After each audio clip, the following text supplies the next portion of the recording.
तो हेलो बच्चों, कैसे हैं आप सब। उम्मीद करता हूं कि आप सब बहुत ही अच्छे होंगे और मन लगा के पढ़ाई कर रहे होंगे। आज हम लोग पढ़ने वाले हैं class 10th Bihar board biology का मोस्ट VBI ऑब्जेक्टिव क्वेश्चन। ये प्रचंड सीरीज का पहला वीडियो है मेरे प्यारे बच्चों। इस सीरीज में आप लोगों को जितना भी क्वेश्चंस कराएंगे मेरे प्यारे साथियों, वो सभी क्वेश्चंस बोर्ड एग्ज़ाम के लिए महत्वपूर्ण होने वाला है। इस बैच को बोर्ड एग्ज़ाम की ओर देखते हुए डिज़ाइन किया गया है। इस सीरीज़ में आप लोगों को जितना भी क्वेश्चंस कराने वाले हैं, उससे बाहर एक भी क्वेश्चन आप लोगों का बोर्ड एग्ज़ाम में देखने के लिए नहीं मिलेगा। तो समय की ओर देखते हुए हम लोग चलते हैं फर्स्ट क्वेश्चन की ओर। तो पहला क्वेश्चन क्या कह रहा है मेरे प्यारे बच्चों, जीवन की सबसे छोटी इकाई क्या है। जीवन की सबसे छोटी इकाई कोशिका होगा मेरे प्यारे साथियों, ऑप्शन नंबर सी। चलिए अगला क्वेश्चन की ओर चलते हैं। कोशिका की खोज किसने की। तो कोशिका की खोज किसने किया था मेरे प्यारे बच्चों, तो रॉबर्ट हुक जी ने किया था। चलिए हम लोग अगला क्वेश्चन की ओर चलते हैं, फटाफट लेट नहीं करेंगे। चलिए अगला क्वेश्चन की ओर चलते हैं। माइटोकॉन्ड्रिया को क्या कहा जाता है। तो आप लोग जानते ही होंगे, माइटोकॉन्ड्रिया को ऊर्जा गृह कहा जाता है, पावर हाउस कहा जाता है, बिजली का घर भी कहा जाता है मेरे प्यारे बच्चों। चलिए अगला क्वेश्चन की ओर चलते हैं। पौधों में भोजन का निर्माण किस प्रक्रिया से होता है। पौधों में भोजन का निर्माण मेरे प्यारे बच्चों प्रकाश संश्लेषण के द्वारा होता है। चलिए अगला क्वेश्चन की ओर चलते हैं। मानव हृदय में कितने कक्ष होते हैं। तो मानव हृदय में मेरे प्यारे बच्चों 4 कक्ष होते हैं। चलिए हम लोग अगला क्वेश्चन की ओर चलते हैं। रक्त का लाल रंग किसके कारण होता है। तो हमारे रक्त जो लाल होता है मेरे प्यारे बच्चों, वो हीमोग्लोबिन के कारण होता है। चलिए हम लोग अगला क्वेश्चन पे चलते हैं। श्वसन की क्रिया किस अंग में होती है। तो श्वसन की क्रिया फेफड़ा में होता है मेरे प्यारे साथियों। चलिए चलते हैं अगला क्वेश्चन की ओर। पौधों में जल का परिवहन किसके द्वारा होता है। पौधों में जल का परिवहन जाइलम के द्वारा होता है और फ्लोएम के द्वारा भोजन का परिवहन होता है मेरे प्यारे बच्चों, याद रखिएगा। चलिए अगला क्वेश्चन की ओर चलते हैं। मानव शरीर का सबसे बड़ा अंग कौन सा है। मानव शरीर का सबसे बड़ा अंग त्वचा है, ऑप्शन नंबर सी। चलिए अगला क्वेश्चन की ओर चलते हैं। पाचन की प्रक्रिया कहाँ से प्रारंभ होती है। पाचन की प्रक्रिया हमारे मुख से ही प्रारंभ हो जाती है। एंजाइम किस प्रकार का पदार्थ है। वसा है, कार्बोहाइड्रेट है, या प्रोटीन है, या विटामिन है। क्या है मेरे प्यारे बच्चों, एंजाइम किस प्रकार का पदार्थ है। तो एंजाइम एक प्रकार का प्रोटीन है मेरे प्यारे बच्चों। Enzyme protein, option number C हो जाएगा। चलिए अगला क्वेश्चन की ओर चलते हैं। वंशागति का जनक किसे कहा जाता है।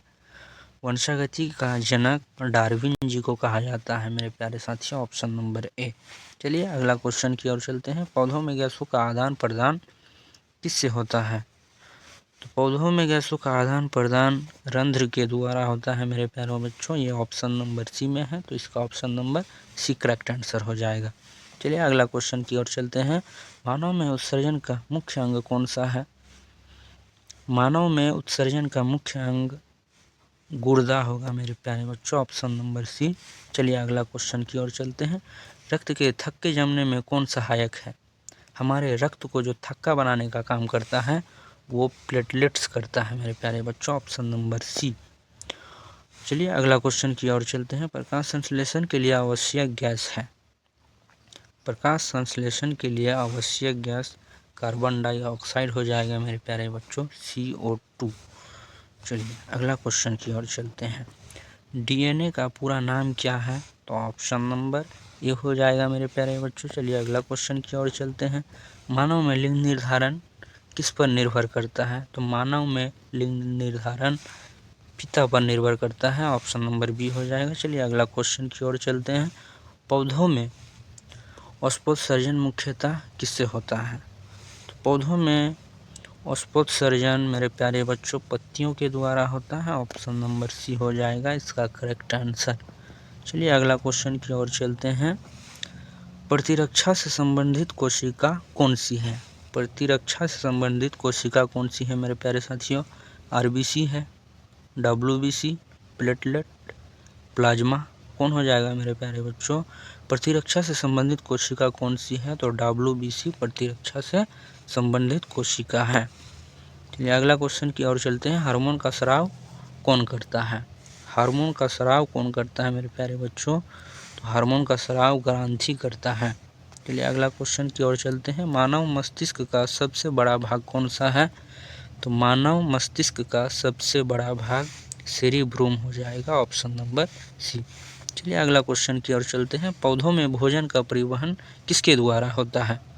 पौधों में भोजन का परिवहन किसके द्वारा होता है?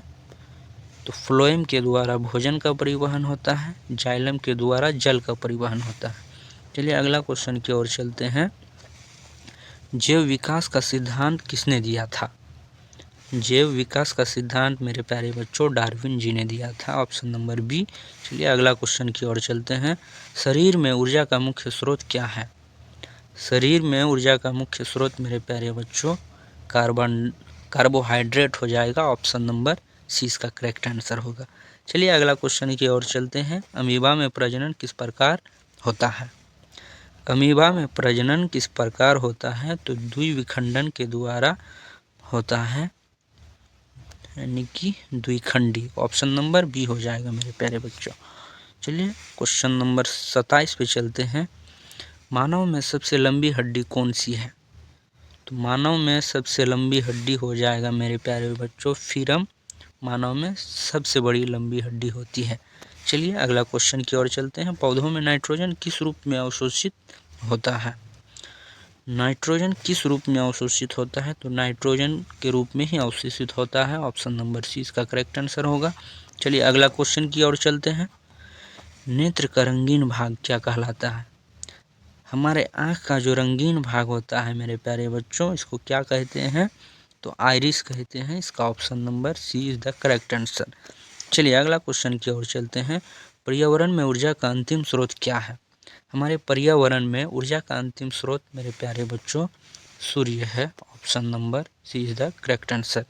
आज का क्लास में मेरे प्यारे बच्चों 30 क्वेश्चंस हम लोग कंप्लीट कर लिए।